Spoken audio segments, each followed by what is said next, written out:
Assalamualaikum warahmatullahi wabarakatuh. Jumpa kembali bersama konsep kehidupan channel. Saya walafiat tentunya, dan mudah-mudahan senantiasa kita selalu dalam lindungan Allah Subhanahu wa Ta'ala. Amin ya Rabbal Alamin. Sahabat dan saudara-saudara dimana saja berada, pada kesempatan ini saya akan menyampaikan satu informasi yang sangat luar biasa menarik, ya.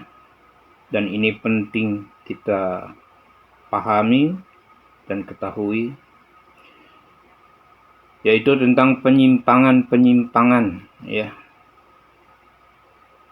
syariat, ya, Islam ini yang dilakukan oleh para Ba'alawi. Jadi kalau saya perhatikan di sini, ya, bahwa para Ba'alawi ini banyak yang mengajarkan atau menyebarkan satu ajaran atau satu kebiasaan yang di luar syariat Islam, ajaran Islam, dan ini dilakukan dengan caranya sendiri. Jadi membawakan atau menyebarkan satu ajaran yang di luar, yang bukan menurut ajaran Islam yang dibawa oleh Rasulullah SAW dan para sahabat. Ini adalah satu ajaran yang sesat berarti. Jadi banyak, ya, hal-hal yang dibawa atau diajarkan oleh para Ba'alawi ini, ya, yaitu ajaran-ajaran yang di luar ketentuan dan ajaran Islam yang diciptakan oleh mereka sendiri, oleh para Ba'alawi itu, yang dia ambil kitab dasarnya dari kitab apa, kemudian diterjemahkan atau dijabarkan menurut ketentuannya. Ini sungguh satu hal yang sangat menyalahi aturan menurut Islam. Dan untuk itu, kepada saudara-saudaraku muslimin dan musliman yang lebih pandai, yang lebih bisa mengkaji, yang lebih mengerti akan ajaran Islam, yang lebih memahami tentang ajaran Islam yang murni, yang benar, berdasarkan ajaran Islam sunnah yang dibawa oleh Rasulullah dan para sahabatnya, mari kita kaji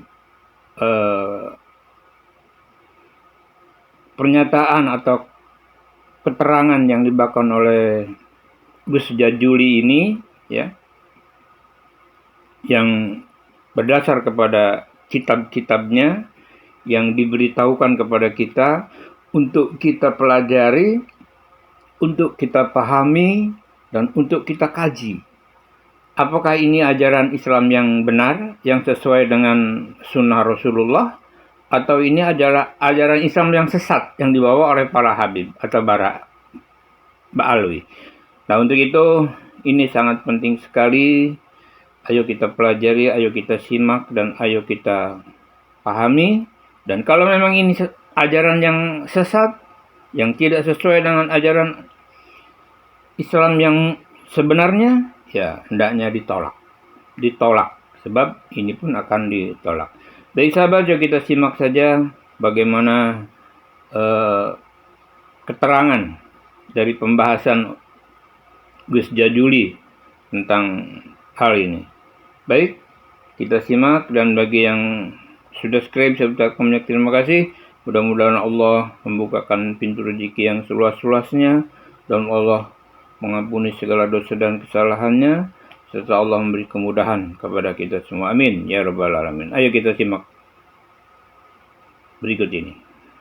Bisa di dalam kitab Bughyatul Mustarsyidin itu disebutkan bahwa wa naqala al-allama Muhammad Bahrak an Syekhil Aribillah Muhammad Bajarofil anna ahlal bait afdalun nas, bahwasanya ahlul bait ini sebenarnya tidak tepat untuk untuk menggunakan redaksi Ahlul Bait, tetapi dzurriyyah dari Ahlul Bait.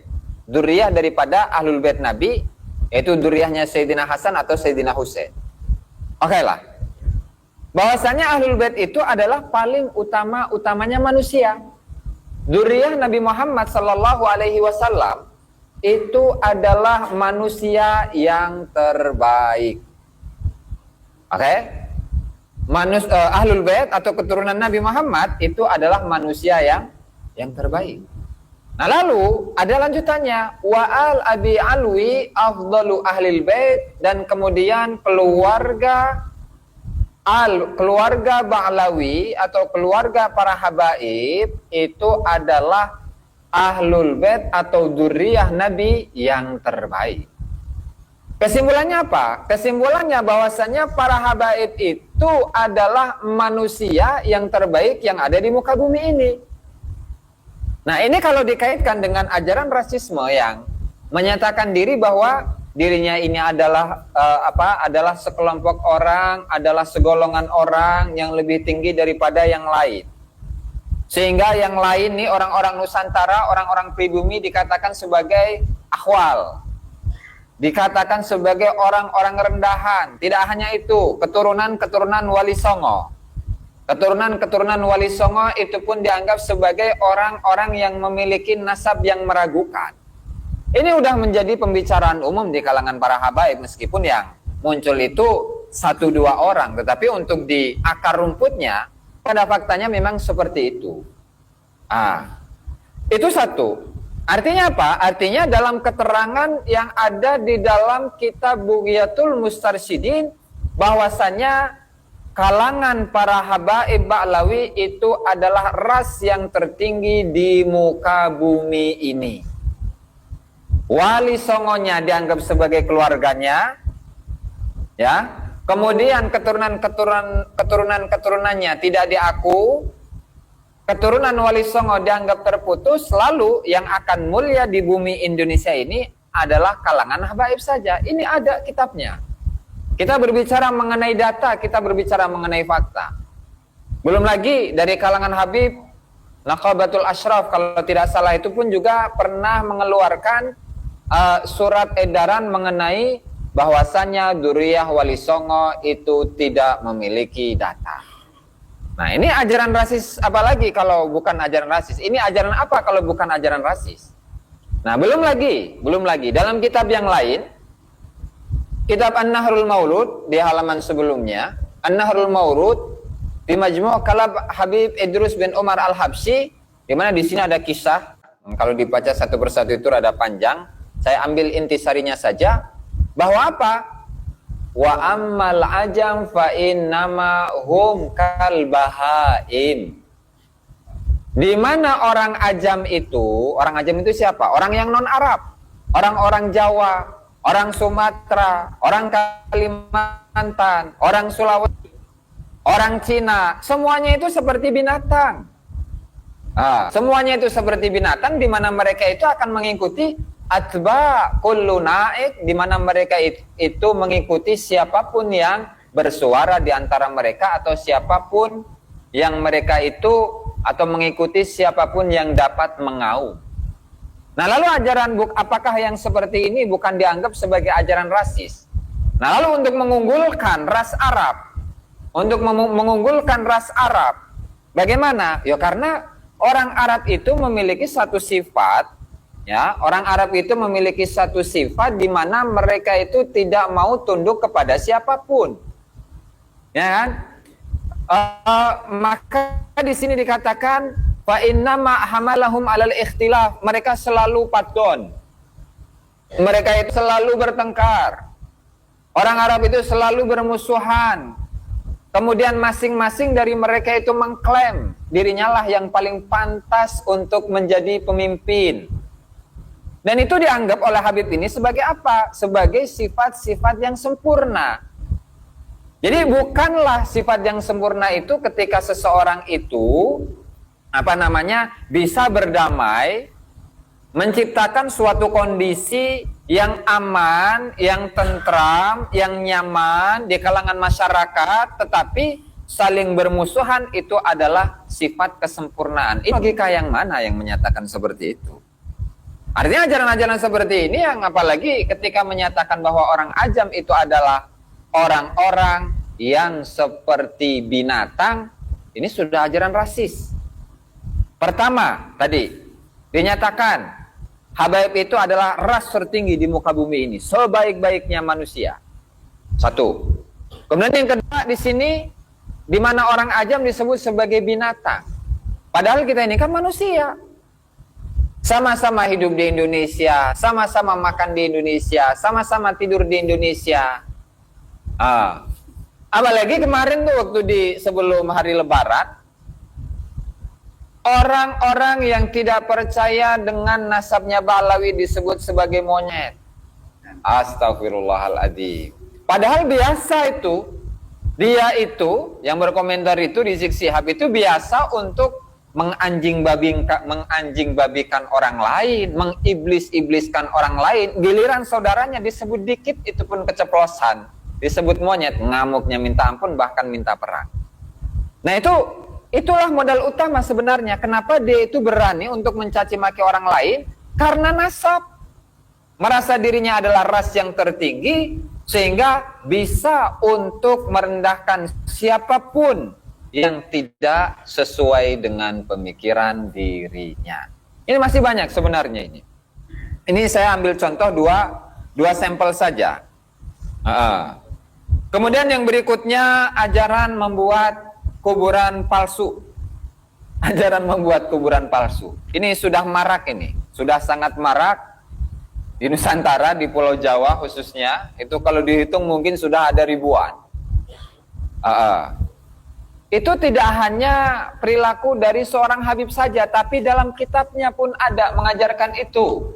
Dalam kitabnya itu pun juga mengajarkan untuk membuat kuburan palsu, di mana ketika seseorang itu tidak bisa untuk menziarahi kuburan seorang wali.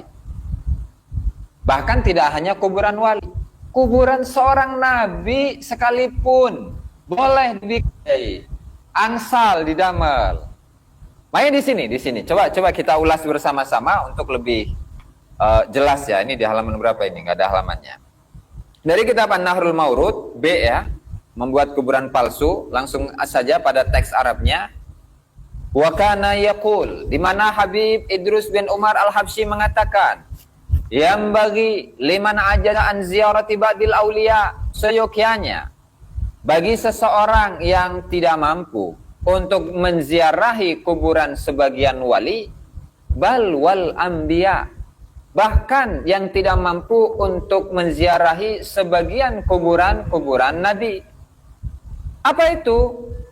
Yang seyogyanya an yushakhisa dhariha dzalikan nabi awil wali suratan hissiyah min thawbin aw nahwihi, di mana dia ini untuk seyogyanya bagi dia untuk memfisikkan, membuat secara fisik makam nabi ataupun makam wali dengan fisik yang nyata, baik berupa baju ataupun yang lain. Kemudian bagaimana? Summa yastahdiru rohaniyatahu, kemudian dia menghadirkan rohnya para nabi atau rohnya para wali, wa yazuruhu, dan menziarahinya, wa ya'malu ma ya'mal law hadara inda dharihihi, dan dia mengerjakan apa yang harus dikerjakan ketika dia berada di pinggir kuburannya. Artinya begini, misalkan kita itu ingin ziarah kemana? Ke kuburan, ke makamnya Nabi Muhammad Sallallahu Alaihi Wasallam di Madinah. Yang namanya ziarah, umroh plus ziarah ya, umroh plus ziarah, itu minimal kita punya uang saku ya 40 juta lah. Kan tidak semua orang punya uang segitu. Nah maka menurut kitab ini silahkan untuk membuat kuburan, meskipun itu di samping rumah, jadi bikin kuburan, ada patok kuburannya, ada nisannya.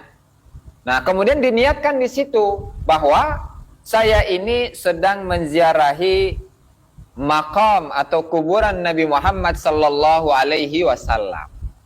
Ini kira-kira ini menurut para hadirin, para kesubuhan, para kiai di sini, kira-kira ini akan rusak atau tidak tuh tatanan syariat Islam? Rusak.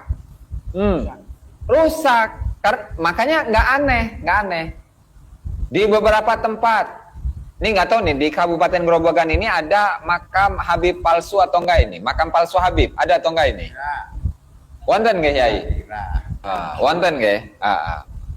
Belum lagi di mana itu, di Pati, belum di Jepara, belum di Solo, belum di Semarang, di mana-mana itu marak yang namanya kuburan palsu. Ternyata itu tidak hanya perilaku dari seorang Habib, tetapi ajarannya memang ada. Nah, tinggal ini diserahkan kepada para hadirin, para netizen semuanya, ya, untuk mempercaya atau tidak dengan keterangan yang ada dalam kitab ini. Silahkan.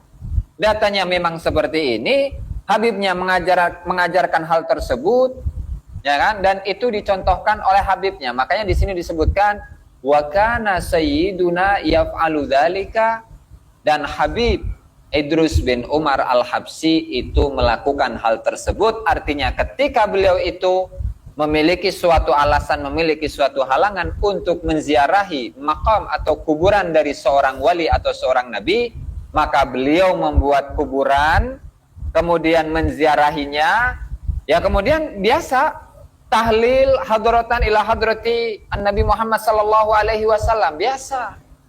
Nah, itu biasa. Wa kana yaf'alu dzalika, dan itu dikerjakan, dilakukan oleh Habibnya. Nah, ada ini dalam kitabnya itu, silahkan dicek, dan kalau misalkan perlu untuk file kitabnya nanti bisa dikirim nanti. Nah, itu satu, untuk membuat kuburan palsu. Ini sesat ini. Kemudian berikutnya, memberi syafaat dan syarat mahabbah kepada Habib, dengan syarat mahabbah kepada Habib. Nah, artinya ketika seseorang itu menjadi muhibbin, maka dia akan mendapatkan syafaat dari seorang Habib.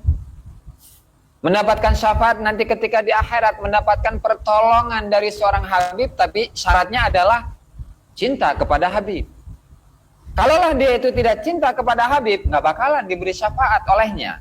Dan ini pun ada keterangannya di dalam kitab Qurratul Ain, dengan mengutip dari kitab Al-Qirtas fi Manaqib Umar bin Abdurrahman Al-Attas, di mana Habib Ali bin Hasan Al-Attas mengatakan innal akabira minas sadah al-ba'alawi al-abi alwi, di mana tokoh-tokoh pembesar dari kalangan para habaib Ba'alawi la yaqnaun, mereka itu tidak akan memiliki sifat qanaah. Tidak memiliki sifat qanaah hatta takuna li ahadihim khamsu hisal, di mana kecuali mereka itu sudah memenuhi 5 poin atau 5 hal. 1, al-ula takunu layalihi kulluha kalailatil qadri allati khairun min alfi syahr, di mana malam-malamnya itu malam biasa itu harus bisa seperti posisinya malam Lailatul Qadar. Ini aneh ini kan. Jadi malam yang biasa ini, seperti sekarang malam